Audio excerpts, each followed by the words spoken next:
Assalamualaikum warahmatullahi wabarakatuh.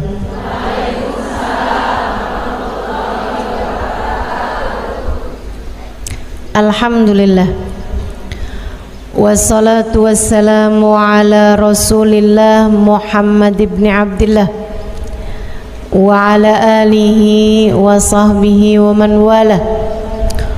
Subhanaka la ilma lana illa ma 'allamtana innaka antal alimul hakim. Rabbi shrah li sadri wa yassir li amri wahlul 'uqdatan min lisani yafqahu qawli, amma ba'du. Alhamdulillah, sama-sama kita hormati, kita muliakan Sahibatul Bait, pimpinan Majelis Ta'lim Nurun Nizam, dan juga sahabat Zahra Neng Haji Teh Nur Karyati. Kita doakan beliau beserta seluruh keluarganya, suami, anak, cucu, senantiasa dalam rahmat ridha Allah Subhanahu wa taala. Dipanjangkan umurnya, disehatkan badannya, dimudahkan urusannya, dikabulkan hajatnya, semakin dicinta Allah Subhanahu wa taala dan Rasulnya, dibahagiakan hidup dunia akhiratnya. Segenap hubabah, segenap ibu nyai pimpinan pondok pesantren, dan juga ibu-ibu pimpinan majelis ta'lim, para ustadzah, para syarifah, yang semoga semuanya dirahmati dan dimuliakan Allah Subhanahu wa taala, serta tentu saja semua yang hadir di majelis ini, baik ibu-ibu, kakak-kakak, adik-adik, anak-anak, yang mudah-mudahan semuanya dirahmati dan dicintai Allah, disayangi dan disyafaati Nabi besar Muhammad, dikaruniakan rezeki yang halal, yang thayyib, yang berkah, dikaruniai anugerah yang tak terbatas dunia hingga akhirat insyaallah. Amin ya rabbal alamin. Hari ini pembahasannya mengenai membuka pintu rezeki. Ini kayaknya permintaan orang-orang Purwakarta. Habis lebaran rezeki pada seret ustazah, gitu katanya, betul? Biasanya tuh siklusnya Ramadan buat orang-orang Indonesia, 10 hari pertama Ramadan yang banyak di masjid, 10 hari yang berikutnya yang banyak di mall, di pasar, belanja, beli baju baru. 10 hari yang berikutnya di stasiun, di terminal, di bandara, mau pada mudik gitu ya. 10 hari habisnya lebaran yang banyak di Pegadaian. Duit udah kehabisan, gadai-gadai gelang, kalung, begitu? Enggak, insya Allah. Saudaraku sekalian yang saya muliakan, rezeki itu bukan hanya sebatas uang, bukan hanya sebatas makanan, melainkan manusia itu terdiri dari 3 hal, ketiganya memerlukan rezekinya masing-masing. Manusia disebut manusia karena punya badan. Kalau nggak punya badan namanya hantu. Kita punya badan. Badan perlu rezekinya, makanan, pakaian, rumah tempat tinggalnya badan. Sekarang ada lagi nih yang dianggap lebih mendesak, casan.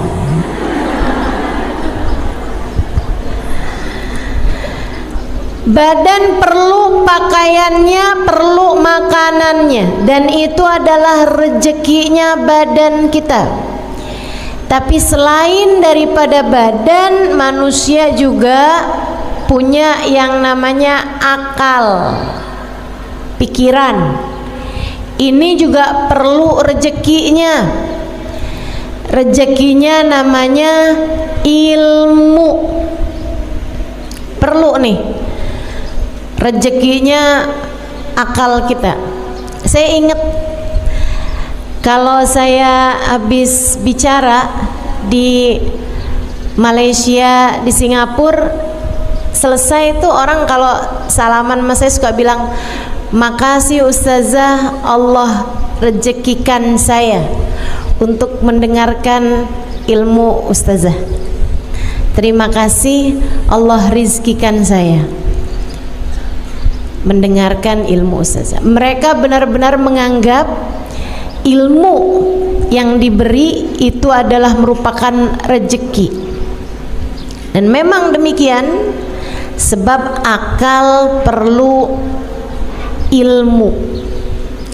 Mudah-mudahan kita semuanya dikaruniai ilmu yang manfaat, ilmu yang bawa kebaikan, kebahagiaan bagi dunia hingga akhirat, ilmu yang menjadi hujjah lana wala taj'alhu hujjah alaina birahmatika ya arhamar rahimin, amin ya rabbal alamin. Manusia punya badan, manusia punya akal. Keduanya perlu rezekinya masing-masing. Dan yang ketiga, manusia punya hati. Hati perlu rezekinya. Rezekinya hati banyak. Orang kalau penuh rezeki hatinya, biasanya jadi enggak terlalu perlu sama rezeki badannya. Orang kalau hatinya rezekinya banyak, itu biasanya enggak terlalu memerlukan sama rezekinya badan. Apa rezekinya hati? Yang nomor satu adalah rahmatnya Allah. Rezekinya hati, kasih sayangnya Allah. Hati yang disayangi adalah hati yang dikaruniai rezeki yang paling penuh. Itu sebabnya Allah ketika menyebut Nabi Muhammad dengan bahasa an'amallahu alaihim, orang yang dikasih nikmat, dikasih rezeki yang paling banyak. Padahal secara makanan Nabi Muhammad pernah mengganjal perutnya dengan batu karena 3 hari 3 malam gak makan apa-apa. Padahal kalau secara pakaian Nabi Muhammad memiliki pakaian yang sangat sedikit. Nabi apabila punya sendal yang baru, sendal yang lama disedekahkan. Nabi Muhammad rumahnya sangat kecil, tapi Allah bilang, kamu wahai Muhammad manusia yang dirizkikan nikmat yang paling banyak, rezeki yang paling banyak turunnya kepadamu wahai Muhammad. Kenapa bisa begitu? Padahal kita melihat keterbatasan rezeki secara badan yang Allah SWT berikan kepada baginda kita Nabi Muhammad. Sebabnya adalah karena Allah menjadikan rezeki hatinya Nabi Muhammad penuh, bahkan luber. Allah mengatakan, wa ma arsalnaka illa rahmatan lil alamin. Kami utuskan engkau wahai Nabi Muhammad meluberkan rahmat bagi semesta. Rahmat yang Allah berikan kepada Nabi Muhammad penuh, luber-luber, sampai Nabi Muhammad bisa menjadi orang yang menebarkan kasih sayang Allah kepada kita umatnya. Innama ana rahmatun muhdah, kata Nabi Muhammad alaihissalam, sesungguhnya saya adalah rahmat yang Allah subhanahu wa ta'ala bagikan ke atas muka bumi ini. Itu Nabi kita Muhammad sallallahu alaihi wa ala alihi wa sahbihi wasallam, manusia yang diberi rezeki yang paling banyak. Jadi Bu, Dek, Nak, kalau kamu lagi ngomongin urusan rezeki, yang kebayang jangan cuma saldo rekening. Yang kebayang jangan cuma uang bisa kamu belikan seblak, bisa kamu belikan makanan, atau bisa kamu belikan pakaian. Yang kamu bayangkan tentang rezeki jangan cuman sekedar apa yang masuk ke dalam perutmu. Itu adalah serendah-rendahnya rezeki. Kata Sayyidina Ali bin Abi Thalib, "Man kana hammuhu batnuhu, kanat qimatuhu ma yakhruj minhu." Siapa yang urusan terpenting baginya adalah isi perutnya, maka nilainya adalah apa yang keluar dari perutnya. Siapa yang urusan paling penting dalam hidupnya adalah apa yang masuk ke perutnya, yang dipikirin cuman makanan mulu. Bisnis makan apa enaknya ya? Nih duduk di majelis dari pagi, yang dipikirin bakso enak nih. Yang dipikirin nih mendung-mendung gini nih, pisang goreng, Indomie pakai rawit. Ada yang begitu? Disindir Mas Sayyidina Ali, nilai kamu adalah apa yang keluar dari perutmu. Apa yang keluar dari perut?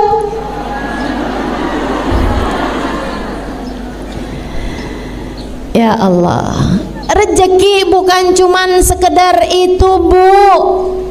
Rezeki bukan cuma itu Dek.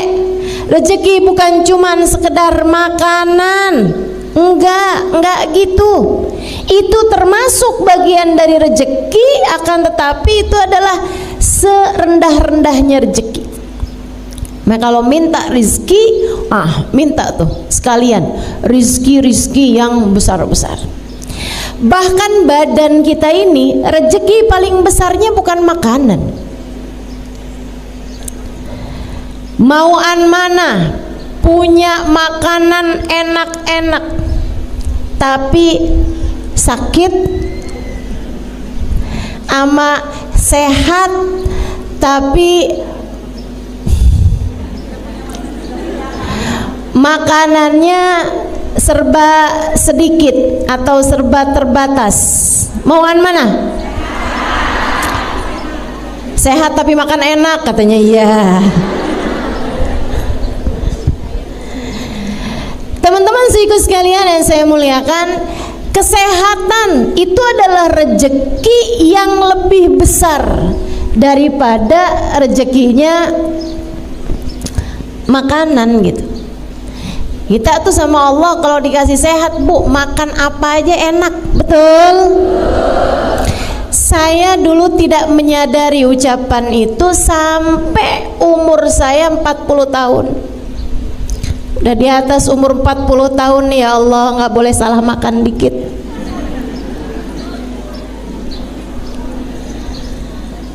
Ada ibu-ibu yang nyaut betul. Senasib kamu ya Bu ya. Ibu-ibu sekalian saya muliakan, orang kalau badan sehat makan apa aja juga enak.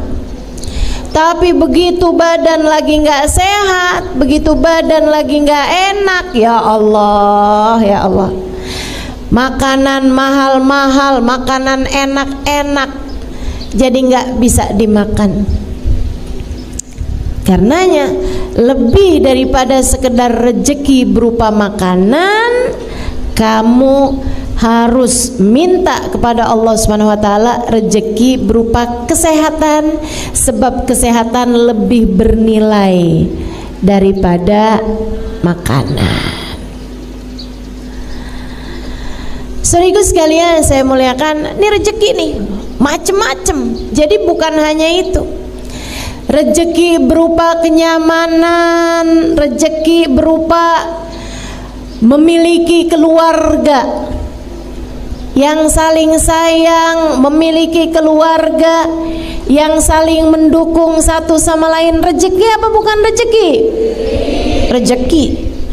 Nih akal kita nih perlu rezeki berupa ilmu. Tapi ilmu itu juga ibu-ibu sekalian yang saya muliakan, adik-adik semuanya, enggak asal ilmu bisa Allah Subhanahu wa taala rezekikan kepada kita. Kita perlu guru buat menyampaikan ilmu dengan cara yang paling indah. Guru saya Habib Ali Al-Jufri pernah mengatakan, saya ketika membaca berita teroris bawa bom bunuh diri, ngebom, saya kalau baca berita ada pasukan-pasukan bawa bendera la ilaha illallah Muhammad Rasulullah, nyerang anak-anak, nyerang orang-orang tua, bawa ketakutan di hati manusia. Beliau mengatakan, saya kalau mendengar ajaran-ajaran yang haram, bid'ah, syirik, berziarah ke makam, syirik, wah, kata Habib Ali Al-Jufri, saya bersyukur tidak mendapatkan guru seperti mana yang mereka mendapatkannya. Bu, kalau kita berguru dengan orang yang sama dengan yang mereka berguru, belum tentu kita jadi orang-orang yang bisa menikmati maulid, bisa menikmati sholawat, bisa merasa haru, cinta, bahagia ketika merasakan kedekatan dengan baginda Nabi besar Muhammad sallallahu alaihi wasallam. Betapa ternyata memiliki guru yang bisa membawa kita kepada rasa cinta kepada Allah, rasa cinta kepada Rasulullah adalah rezeki yang luar biasa besarnya, yang harus terus-terusan kita minta pada Allah Subhanahu wa taala. Saya doakan guru-guru saya, Allah sehatkan badannya, bahagiakan hatinya, betahkan hidupnya di dunia ya Allah. Kita doakan Bu, Habib Umar bin Hafid, Habib Zain bin Smith, para ulama-ulama kita, banyak ibu-ibu sekalian, baik yang ada di luar negeri ataupun yang ada di dalam negeri. Kita harus doakan ulama-ulama yang ada di sekitar kita nih, yang bawa kenyamanan, kebahagiaan saat kita menuntut ilmu pada mereka, harus kita doakan. Karena apalagi kalau tingkatan ulama-ulamanya yang sudah mencapai tingkat murabbi, tingkat mursyid, mampu mendidik hati dan jiwa dari para murid-muridnya, sekelas Habib Umar bin Hafid, sekelas Hubabah Nur. Itu ibu-ibu sekalian perlu banget buat kita doakan biar betah hidupnya di dunia. Kalau nggak betah-betah Bu, mereka pengennya pergi aja. Kalau pergi siapa yang rugi? Kita. Harus kita doakan biar pada sehat, biar pada seneng, biar pada bahagia, biar pada betah kerasan hidup di dunia, biar enggak minta cepet-cepetan berangkat menuju surga Allah Subhanahu wa ta'ala. Rezeki macem-macem. Karenanya untuk rezeki ilmu ini juga ibu-ibu nih punya PR mendoakan anak-anaknya. Ibu udah alhamdulillah nih seneng hadir di majelis, merasakan kenikmatannya majelis, sampai majelis jam 7, jam setengah 8, datang dari jam berapa Bu? Jam 1 dari kemarin.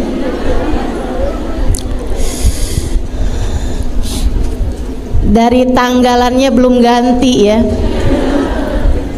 Masya Allah. Saudariku sekalian yang saya muliakan, kamu perlu mendoakan anak-anakmu. Jangan sampai mereka mendapatkan guru yang salah atau yang tidak membawa kenyamanan atau menyampaikan ilmu dengan cara-cara yang tidak baik gitu. Terus didoain, ya Allah kasih buat anak cucu saya ya Allah guru yang dapat membimbing hati mereka menujumu ya Allah.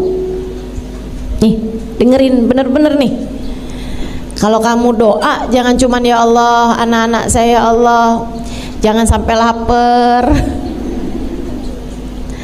anak saya ya Allah kasih sehat biar pada bisa belajar benar, ujiannya bagus. Jangan cuma sekedar itu ibu sekalian, doakan juga karuniakan kepada mereka ya Allah guru yang soleh, yang mampu mendidik hati mereka menujumu ya Allah. Minta. Itu adalah rezekinya akal,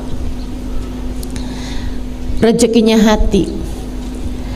Lebih tinggi lagi ibu nih ya, punya anak sehat badannya, makannya bergizi, ibu punya uang buat ngasih makanan-makanan yang enak, makanan-makanan yang bergizi. Ibu punya uang buat beliin dia rumah, buat beliin dia, maksudnya rumah tempat tinggal kalian layak dihuni, buat bisa kasih dia pakaian yang layak gitu. Anak-anak ibu bersih, rapi, cakep, sehat badannya, mauan begitu, akan tetapi anak nggak dapat hidayah atau mauan mana? Dunia terbatas, tapi anak soleh soleha nggak tinggal sholat, bahkan ibu bangun di jam 3 pagi, jam setengah 4 pagi, masih sekitar 1 jam lagi dari adzan subuh. Ibu lihat kok lampunya hidup nih kamar anak ibu, ibu buka, anak ibu lagi sholat tahajud, anak ibu lagi baca Quran, anak ibu lagi berdoa Bu. Tapi dia keadaannya serba terbatas. Misalnya kamu nggak punya banyak rezeki secara untuk makanan, pakaian, tempat tinggal, tapi punya anak-anak yang soleh-soleha, mauan mana kamu? Rezeki yang seperti itu atau semuanya serba dikasih Allah banyak-banyak, makanan banyak, ada kendaraan, ada rumahnya besar semuanya, dari mulai satpam sampai ke supir, sampai ke tukang bersih-bersih, sampai ke tukang tanaman, semuanya ada. Punya asisten pribadi, punya segala macam, kehidupan duniamu dicukupkan. Akan tetapi anak-anak yakin saya, anak soleh solehah jauh lebih kamu inginkan daripada sekedar rejeki yang sifatnya badaniyah, yang sifatnya zahir. Dari sini kita tahu rejeki akal, rejeki hati jauh lebih indah daripada sekedar rejeki badan kita. Meskipun ketiganya semuanya harus kamu miliki, ketiganya semuanya juga nikmat hidup kita, bahagia hidup kita jika ketiganya Allah Subhanahu wa taala berikan seukuran dengan keperluan kita, kebutuhan kita. Rezeki itu Bu enggak harus banyak, yang penting pas. Ya Bu ya? Pas waktunya lapar ada makanan. Pas waktunya tidur punya kamarnya, punya tempat tidurnya, kamarnya ada AC-nya. Atau kalau di Purwakarta nggak panas, ada kipas anginnya. Itu kan namanya pas. Pas waktunya nih orang berangkat haji, ibu mau ingin juga pengen daftar haji juga, pas ada uangnya, ya kan? Waktunya mau pergi majelis nih hari di Nurun Nizam, ada ongkosnya, kan begitu? Pas. Tapi kalau misalnya rezekinya banyak tapi nggak pas, ini yang nggak enak nih Bu nih. Rezekinya sih banyak, duitnya banyak nih, waktunya mau pergi pengajian ada aja.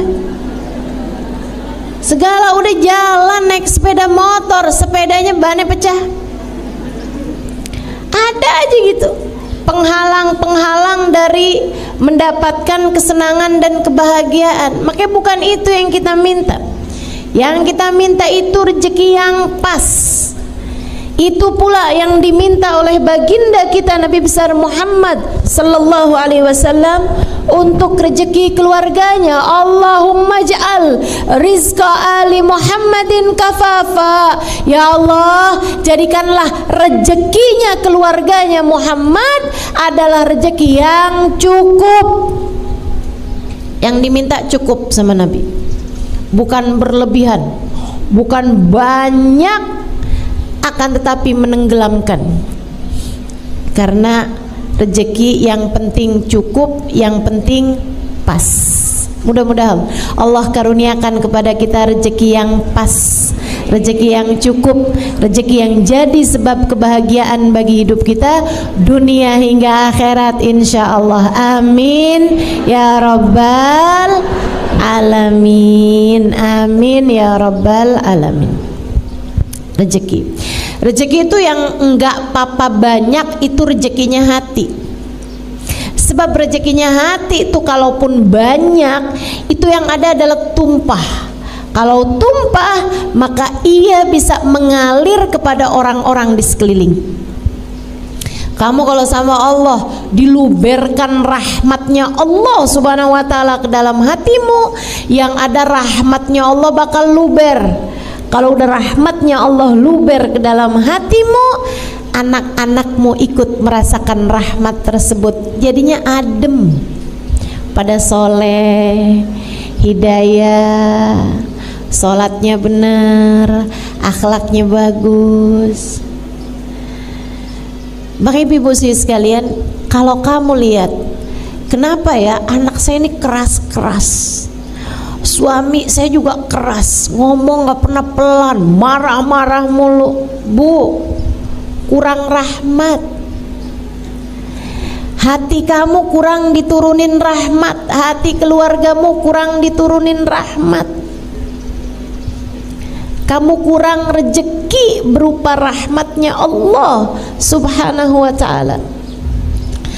Orang kalau diturunin rahmatnya Allah, kasih sayangnya Allah penuh dalam hatinya, kasih sayang tersebut membuatnya akan menyayangi siapapun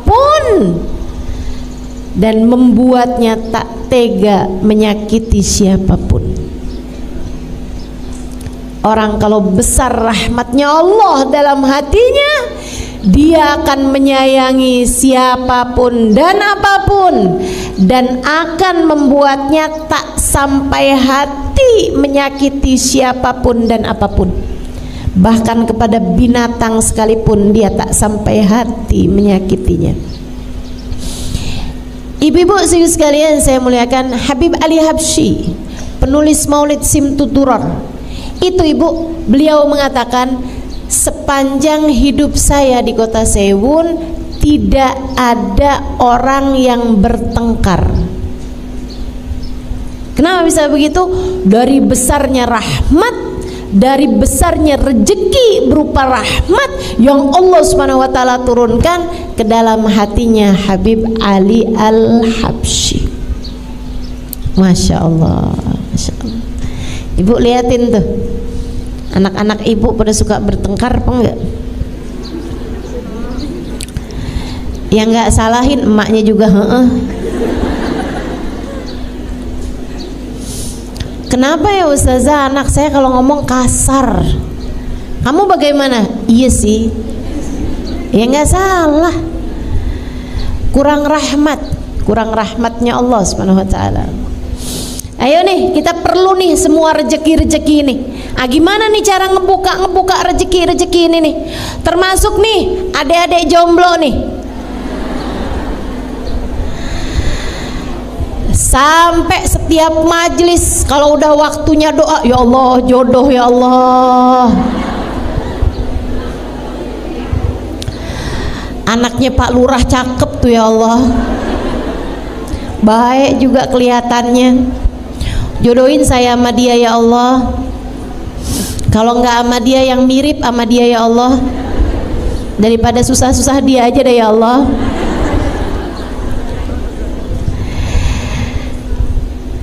Jodoh itu juga teman-teman, urusan jodoh juga nih, nggak penting banyak. Nggak penting banyak, nggak penting besar, badannya XXL gitu, nggak penting. Yang penting adalah pas. Dan bukan urusan cepat atau lambat, yang penting adalah tepat. Pas itu tadi, pas buat kamu gitu, pas buat orang tersebut. Suami istri itu yang penting bukan pintar, yang penting bukan kaya, yang penting bukan bisa segala macam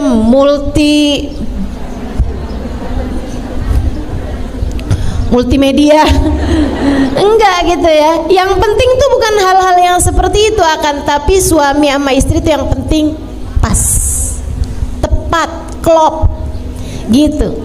Itu yang paling penting. Dan itu juga bagian dari rizki, bagian dari rejeki. Sama halnya dengan anak itu juga rejeki, Bu. Anak itu juga rejeki. Dan seperti yang tadi saya sampaikan, rejeki itu nggak penting banyak. Ya Allah, kasih saya anak 12. Nggak penting banyak anak itu, bukan. Yang penting adalah pas. Yang penting adalah yang tepat. Itu yang kita minta dari Allah Subhanahu wa taala, anak yang pas buat kamu sebagai orang tuanya. Kamu kalau dikasih anak terlalu pinter juga belum tentu bisa jaganya. Kamu kalau dikasih anak terlalu cakep belum tentu bisa jaganya. Betul? Maka yang penting tuh anak tuh yang pas. Waktunya sholat, dia sholat, kan pas. Gitu kan? Jangan sampai yang, Mama, saya kok sama papa nggak boleh pakai jilbab sih, Ma. Saya kan udah balik, Ma. Kata mamanya, nah iyalah, kamu kan Sarifudin. Itu kan namanya nggak pas, teman-teman saudaraku sekalian. Saya beberapa waktu yang lalu baru pulang dari Australia. Di sana salah satu hal yang saya syukuri dari Indonesia, saya minta kepada Allah, ya Allah jangan sampai ini nyampe ke negeri saya nantinya ya Allah. Saya benar-benar berdoa. Di sana tuh ibu-ibu saya sekalian, di tempat-tempat umumnya, di bandara, di tempat-tempat umum manapun, ya kayak di rumah sakit misalnya, atau di ruang publik lah, tempat wisata misalnya atau apa, kamar mandinya tuh punya 3 jenis. Kamar mandi buat laki-laki, kamar mandi buat perempuan, kamar mandi buat laki-laki yang jadi perempuan atau perempuan yang jadi laki-laki. Unisex, ada tulisannya gitu. Jadi ada tandanya, ada tanda laki-laki, ada tanda perempuan, ada tanda yang laki perempuan. Laki-laki jadi perempuan, perempuan jadi laki-laki. Betapa kita takut hal-hal yang semacam ini terjadi di negeri kita yang tercinta ini. Betapa kita sangat takut hal-hal yang semacam ini terjadi kepada anak-anak ataupun cucu-cucu kita. Perlu sekali untuk kita minta kepada Allah SWT, ya Allah tolong jaga anak cucu kami ya Allah. Tolong jaga anak cucu kami ya Allah. Jadi anak cucu nggak penting banyak, nggak penting cakep banget gitu, nggak penting pinter banget gitu, enggak. Yang penting anak yang pas, anak yang soleh, anak yang solehah, pas sebagai hambanya Allah, pas sebagai umatnya baginda Nabi besar Muhammad sallallahu alaihi wa ala alihi wasallam, insyaallah. Amin ya rabbal alamin. Mengingat kebutuhan kita terhadap rezeki banyak sekali, baik rezekinya badan kita, rezekinya akal kita, maupun rezekinya hati kita, baik untuk kita maupun untuk seluruh keluarga kita, anak-anak kita, keluarga kita nih. Karenanya akan saya sampaikan kepadamu 10 hal pembuka pintu rezeki. Enggak akan saya terangkan dengan detail semuanya gitu, enggak. Karena kalau diterangkan dengan detail sampai asar nih kayaknya. Jadi saya akan sampaikan pelan-pelan 10 hal yang dapat menjadi pembuka pintu rezeki bagimu, baik rezeki zahir seperti yang saya sampaikan, rezeki berupa makanan, minuman, tempat tinggal, kendaraan, gitu kan ya,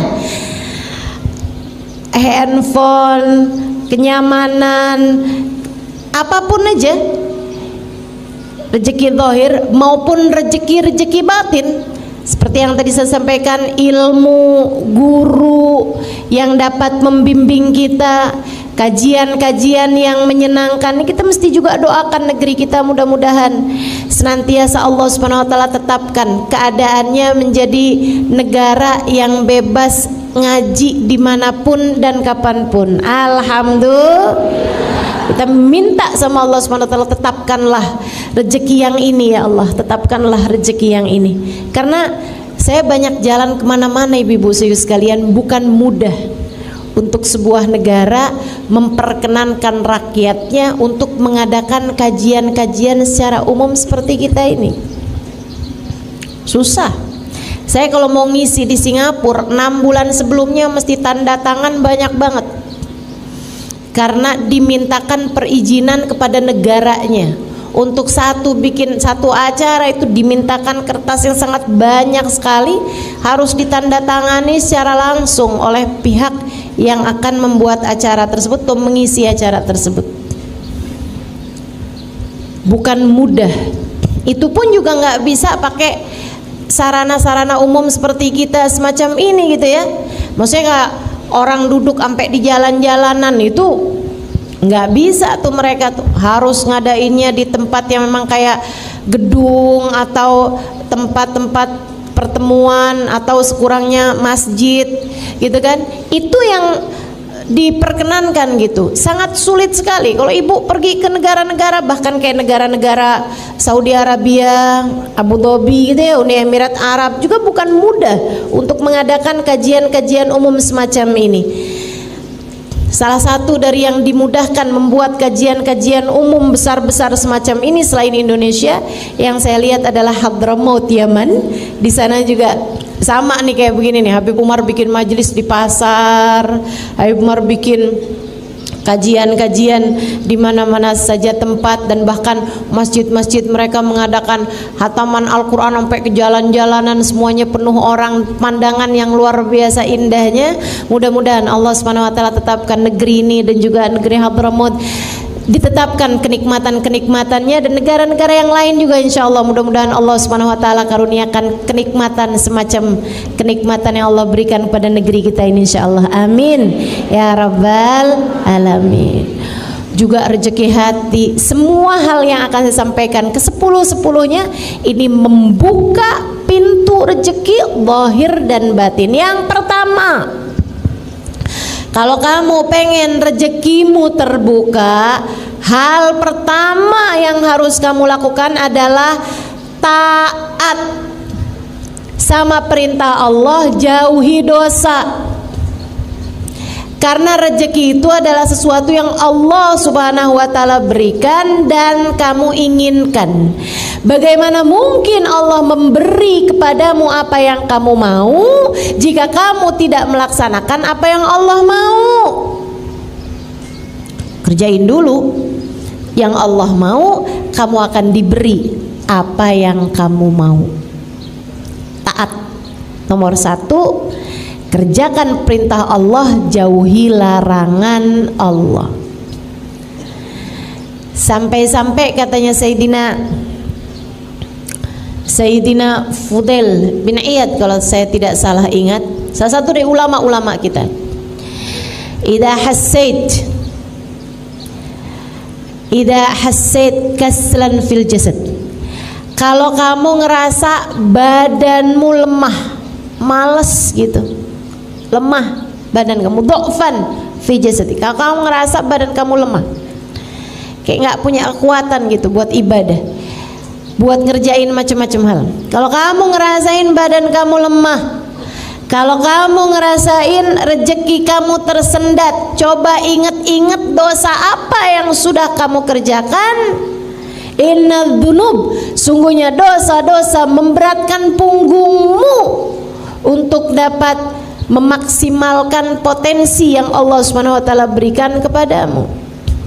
Dosa bikin badan jadi sakit, dosa bikin rezeki jadi seret. Jadi ibu-ibu nih, daripada kamu nuntut suami habis-habisan, kalau nggak bawa duit banyak jangan pulang sekalian ke rumah. Daripada kamu kayak begitu bu sama suami, mendingan kamu introspeksi diri. Ya Allah, rezeki seret banget, dosa apa nih saya nih? Coba diinget-inget. Ngomongin orang, sih. Bohongin suami, iya juga sih. Ngomel-ngomel mulu sama suami sama anak, sih. Nyubit anak, iya juga sih. Selagi dosa-dosa masih kamu kerjakan, bagaimana mungkin kamu berharap Allah memberi apa yang kamu mau jika selama ini kamu tidak menjadi hamba yang Allah mau? Bu, sampai-sampai saya pernah dengar satu ungkapan, la ghina ma'az zina. Saya nggak pasti apakah itu ucapan dari baginda Nabi Muhammad SAW, entah itu hadis, entah itu ucapan dari seorang ulama, tapi yang pasti kebenarannya memang nyata. La faqra ma'azina, la faqra ma'adduha, kama la ghina ma'azina. Tidak ada kefakiran bersama dengan salat duha. Nanti akan saya sampaikan. Ya, yang nomor 1 ini, kerjakan perintah Allah, tinggalkan larangan Allah. La ghina ma'az-zina. Tidak ada kekayaan bersama dengan perzinaan. Hisan wa makna, kata guru saya, guru kita Habib Umar bin Hafid. Hisan wa makna, secara zahir dan batin. Artinya orang kalau berzina, dia belum bertaubat dari perbuatannya, masih aja gitu. Tar ketemu sama pacarnya atau sama orang yang dia cintai itu ya, yang dia senengin itu, kemudian dia berzina gitu kan. Teman-teman sekalian, walaupun sekarang sedang tidak mengerjakan perbuatan zina itu, tapi dalam masa-masa dia belum bertaubat dari perbuatan zinanya tersebut, tidak akan Allah berikan kekayaan, kecukupan, gak akan. Kurang aja terus, ambisi aja terus, kepengen ini, kepengen itu, terus aja gitu. Walaupun uang saldo di rekeningnya udah banyak, kurang aja rasanya. Dan ini kesian. Bu, saya nggak kesian orang yang punyanya hartanya sedikit, binisbah harta ya, terhadap urusan harta. Saya nggak kesian sama orang yang hartanya sedikit. Saya kesian sama orang yang hartanya banyak tapi tidak pernah merasa cukup.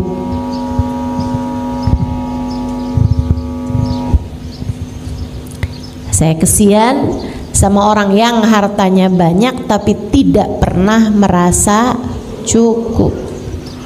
Kayak terus aja ambisi, sampai curigaan mulu. Kalau dia perempuan kan, curiga aja sama HP suaminya, curiga aja nih suaminya pergi kemana nih, hidupnya blingsatan, takut setengah mati. Kalau malam-malam susah tidur, takut ada yang bobol rumahnya, hidupnya terus aja ketakutan gitu. Begitu ada kabar kalau perusahaannya bangkrut, perusahaannya rugi, sedikit aja ngomongnya, wah kalau rugi seperti ini besok kita makan apa? Padahal duit sisanya masih banyak.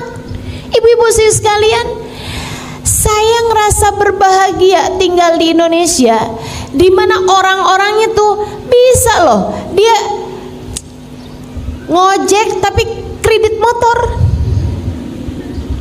Penghasilannya itu sehari 50.000, sehari 70.000 gitu. Tapi sanggup gitu hatinya buat bayar kredit motor gitu kan. Luar biasa. Jadi teman-teman sekalian, masalahnya bukan sama berapa uang yang kamu punya, berapa nilai yang kamu punya, tapi kemampuan hati untuk bisa merasa cukup dengan rezeki yang Allah Subhanahu wa taala berikan gitu. Saya nggak kesian di sini nih sama perempuan-perempuan yang misalnya gitu, suaminya cuman ngasih dia sebulannya berapa? Saya nggak ngerti tuh, nggak pernah ikutan belanja soalnya. Anggap 500.000 misalnya gitu, buat belanja harian, masa cukup nggak itu? Nggak cukup. 1 juta deh, 1 juta gitu ya, nggak cukup juga. Emang iya?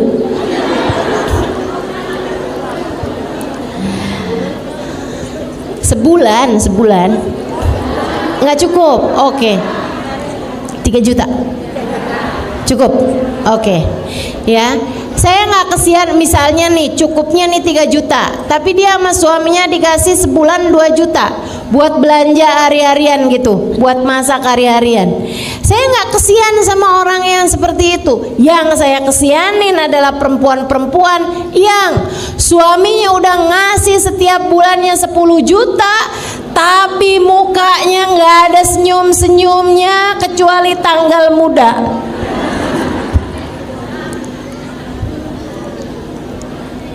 Ya ampun, kamu kok transfernya cuman segini nih? Saya nanti bayar arisannya dari mana? Saya nanti nongkrong di mallnya dari mana? Saya nanti buat bayar ini, buat bayar itu. Ya Allah, ya Allah.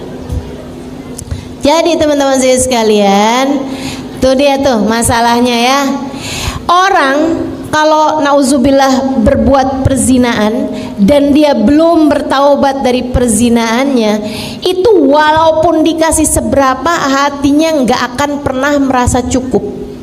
Dan itu adalah siksaan paling menyiksa terhadap urusan rezeki. Yang tersiksa tuh bukan yang dikasih rezeki yang sedikit, Bu, akan tetapi yang tersiksa itu orang yang dikasih rezeki seberapapun gak pernah merasa cukup. Dia orang yang jauh lebih tersiksa. Dan itu orang kalau berzina, naudzubillah min dzalik, sama Allah dikasih hukuman hati yang tidak pernah merasa cukup.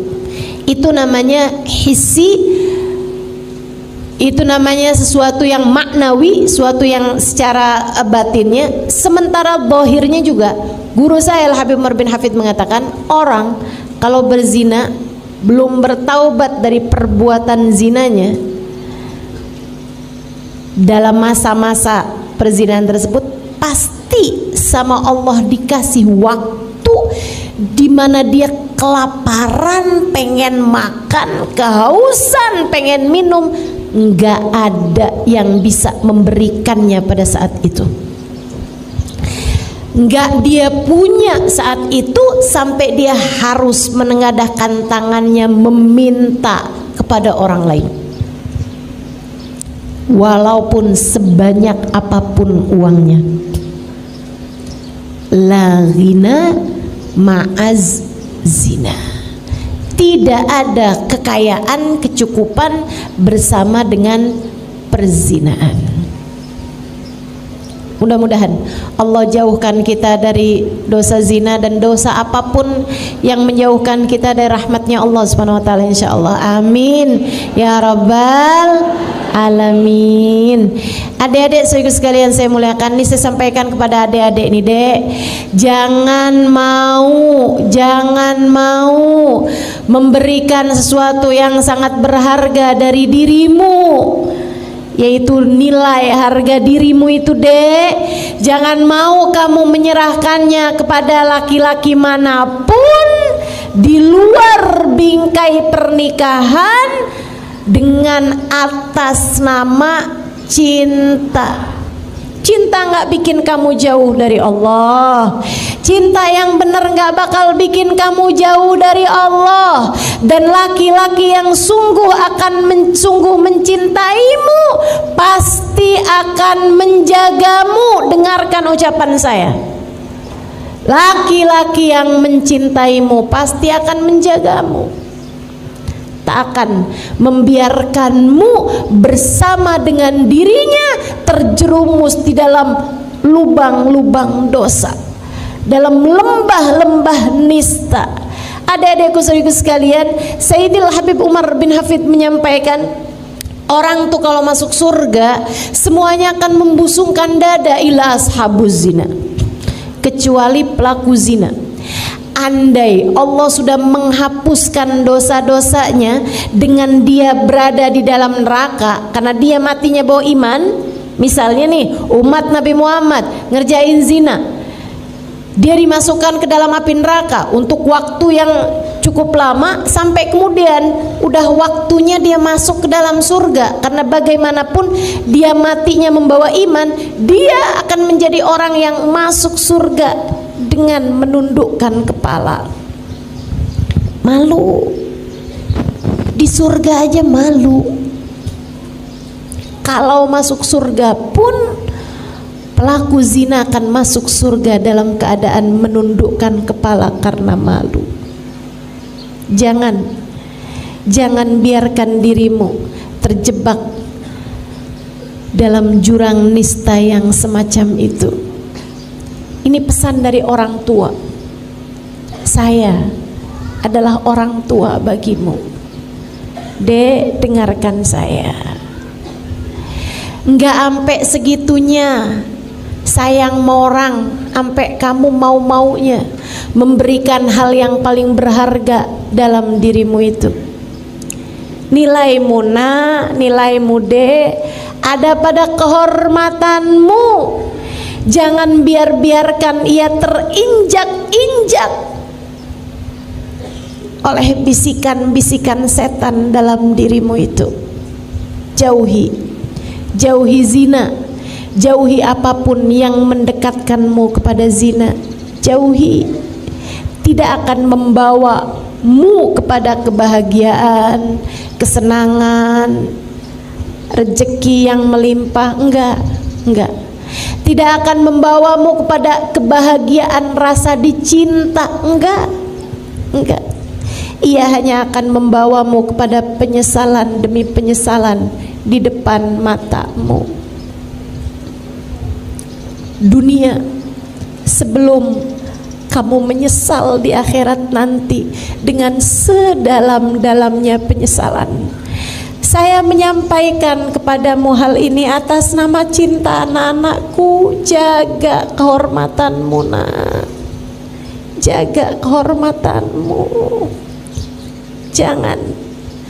Jangan mau-maunya kamu menggadaikan kehormatanmu dengan mengatasnamakan cinta. Sekali lagi saya sampaikan padamu, kalau kamu cinta, kamu akan jaga dirimu. Kalau dia adalah laki-laki yang benar mencintaimu, dia akan menjaga dirimu, tak akan mau menyentuhmu kecuali sesudah kalian halal, dihalalkan oleh pernikahan. Jangan love ghina ma'azina. Kamu pengen jadi seseorang yang rezekimu mudah, yang rezekimu melimpah, yang rezekimu pas, yang rezekimu cukup, yang rezeki kamu dirizkikan oleh Allah Subhanahu wa taala hal-hal yang indah dalam kehidupan. Rezeki akalmu, kamu dikaruniai ilmu yang manfaat. Rezeki hatimu, kamu disayang Allah, kamu disayang Rasulullah, dikaruniai keimanan, keikhlasan, kesyukuran, ketawaduan. Kamu dikaruniai akhlak-akhlak yang terpuji, kamu dikaruniai cinta pada manusia-manusia yang dicinta oleh Allah Subhanahu wa taala. Kamu ingin dikaruniai hal-hal yang indah-indah semacam itu, tinggalkan dosa, kerjakan jalan taatmu kepada Allah Subhanahu wa taala. Kamu jangan nyari jodoh sampai nggak mau pakai jilbab. Ngapain kayak begitu? Susah ustazah dapat jodoh kalau laki-laki nggak lihat betapa indahnya rambut saya ini. Susah ustazah dapat laki-laki yang mau menikahi saya kalau dia nggak tahu betapa sangat seksinya badan saya ini. Kalau pikiranmu seperti itu, kamu hanya akan bertemu dengan laki-laki yang hanya akan memandang tubuhmu dan akan memandang kecantikanmu semata sebagai sebab dia mencintaimu. Dan yang di luar sana yang lebih cantik darimu banyak, yang di luar sana yang badannya lebih bagus dari kamu banyak. Kalau begitu cara berpikirmu tentang urusan jodoh, jangan salahkan siapa-siapa. Jika sesudah menikah denganmu, suamimu hanya akan jatuh cinta dengan perempuan demi perempuan, perempuan demi perempuan yang jauh lebih cantik darimu sesudah pernikahan.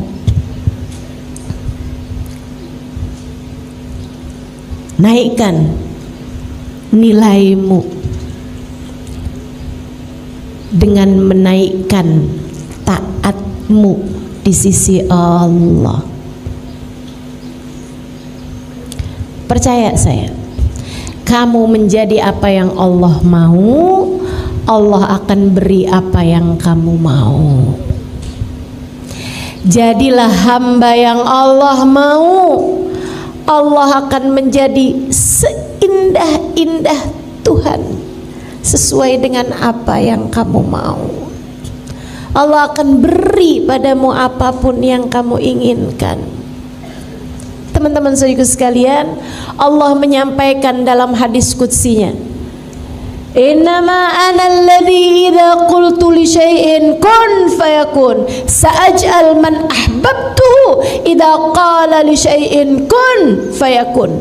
Aku adalah zat yang apabila menghendaki sesuatu hanya perlu berkata jadilah, maka jadilah sesuatu tersebut.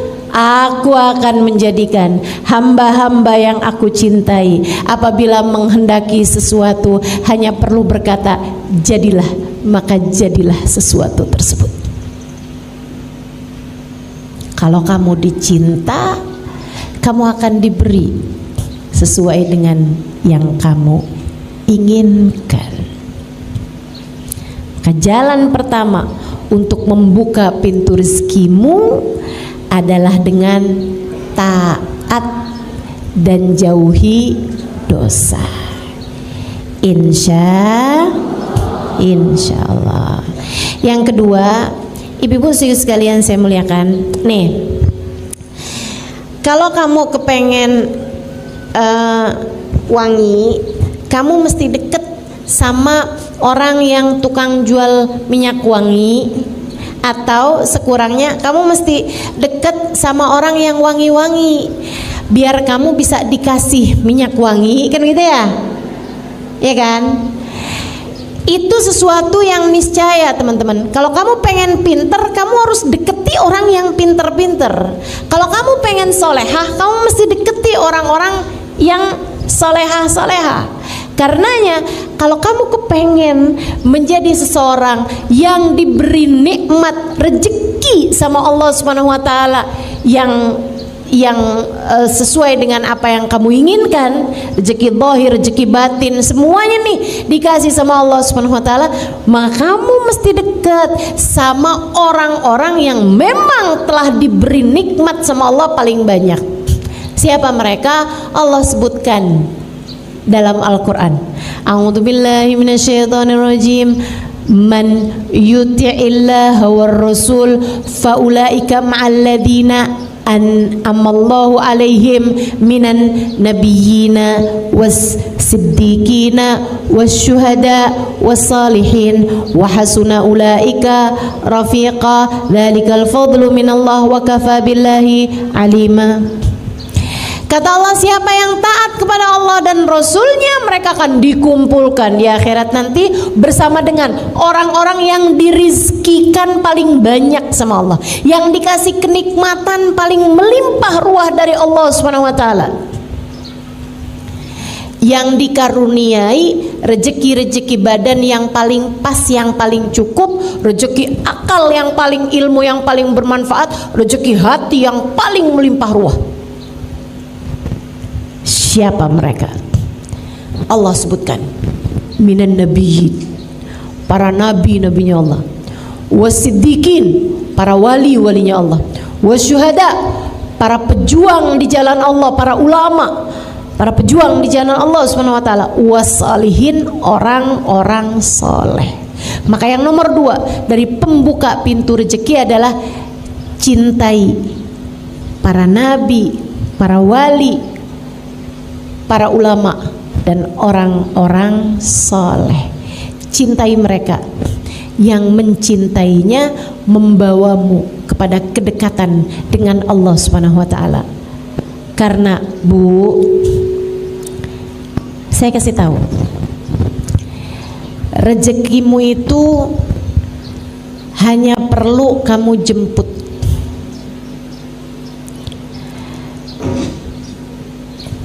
Kalaupun kamu tidak tahu rezekimu ada di mana, rezekimu tahu kamu ada di mana.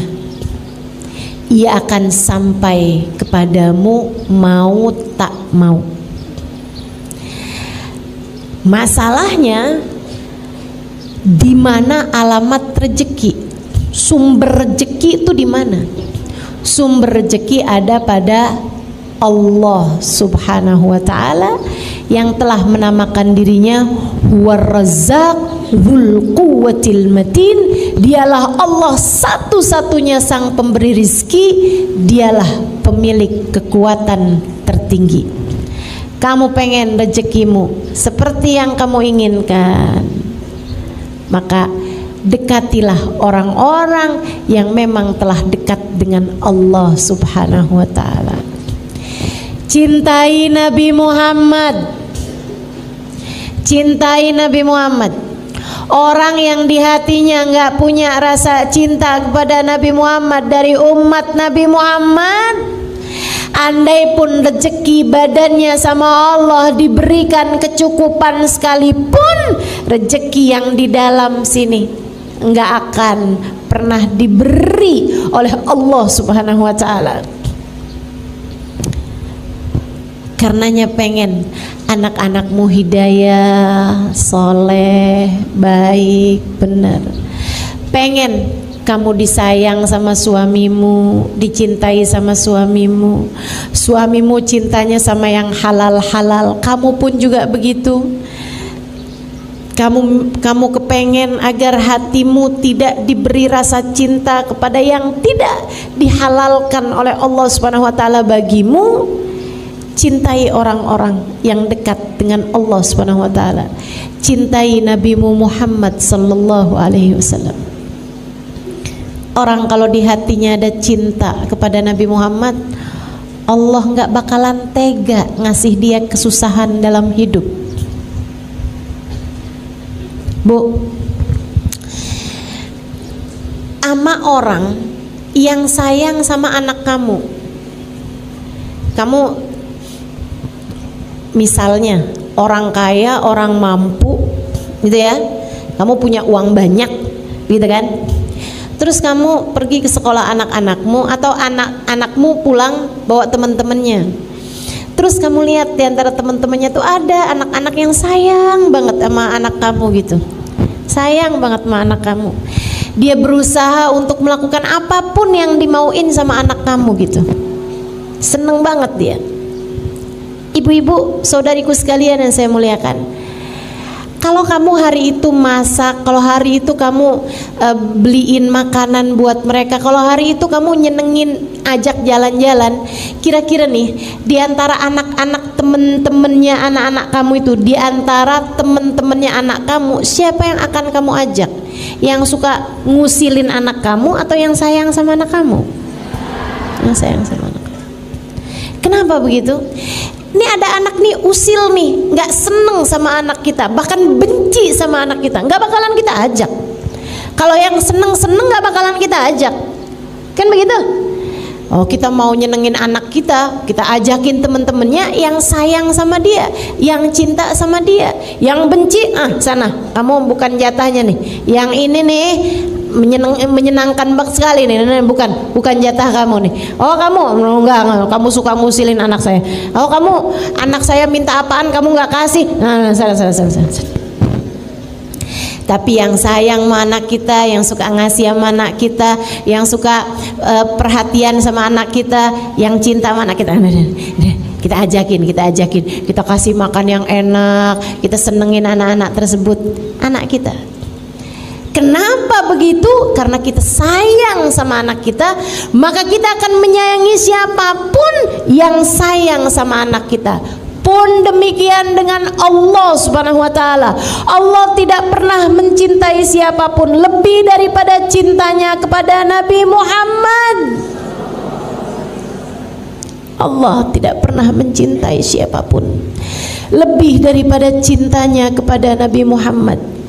Maka Allah akan menjaga, Allah akan melindungi, Allah akan memberi jalan terindah bagi hidup seseorang yang di hatinya terdapat cinta kepada Nabi besar Muhammad sallallahu alaihi wasallam. Maka kamu kalau ngerasa, kenapa ya suami saya kok nggak sayang sama saya, kenapa ya suami saya kok nggak ada cinta-cintanya sama saya gitu, kayak saya selalu aja dimarahin, saya selalu aja dikatain kasar misalnya gitu, Coba lihat hatimu, adakah di hatimu rasa cinta kepada Nabi Muhammad? Ustazah, kan suami saya yang gak sayang sama saya. Kenapa kok saya harus lihat di hati saya punya cinta apa enggak sama Nabi Muhammad?